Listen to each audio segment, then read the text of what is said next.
국정농단 사건 등으로 재판에 넘겨진 박근혜 전 대통령이 파기환송심에서 징역 20년을 선고받았습니다.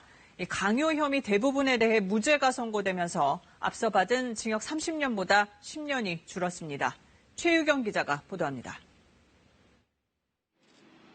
이른바 국정농단 사건과 국정원 특수활동비 수수 사건으로 법원의 4번째 판단을 받게 된 박근혜 전 대통령.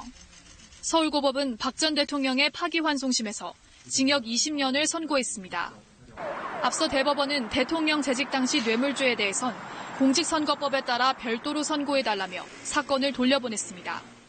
재판부는 이에 따라 삼성과 롯데, SK로부터 뇌물을 받고 이병호 전 국정원장에게 2억 원을 받은 혐의에 대해선 특가법상 뇌물죄를 적용해 징역 15년에 벌금 180억 원을 선고했습니다. 나머지 국정원 특활비를 챙긴 국고손실 혐의 등에 대해선 따로 징역 5년을 선고하고 35억 원 추징도 명령했습니다. 파기환송 전 항소심 재판부는 합쳐서 징역 30년을 선고했었는데 10년이 감형된 셈입니다. 형량이 줄어든 건 대기업과 문학의 블랙리스트 관련 강요죄가 대부분 무죄로 뒤집힌 결과입니다. 최서원 씨 국정농단 사건에서 대법원이 일부 강요 혐의에 대해 무죄 취지로 판단했던 점이 고려된 것으로 보입니다. 재판부는 미르케이 스포츠재단, 현대차, 포스코, KT 등에 대한 박 전 대통령의 강요 혐의에 대해 직권으로 무죄를 선고했습니다.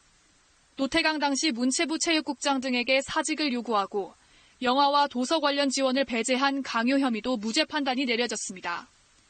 재판부는 또 박 전 대통령이 이 사건으로 얻은 개인적 이익은 별로 없는 점, 고령인 점 등을 유리하게 참작했다고 밝혔습니다. 다만 박 전 대통령이 헌법상 책무를 다하지 못해 국민 전체가 분열과 갈등을 겪었고 그 후유증과 상처가 여전해 중형은 불가피하다고 지적했습니다. KBS 뉴스 최유경입니다.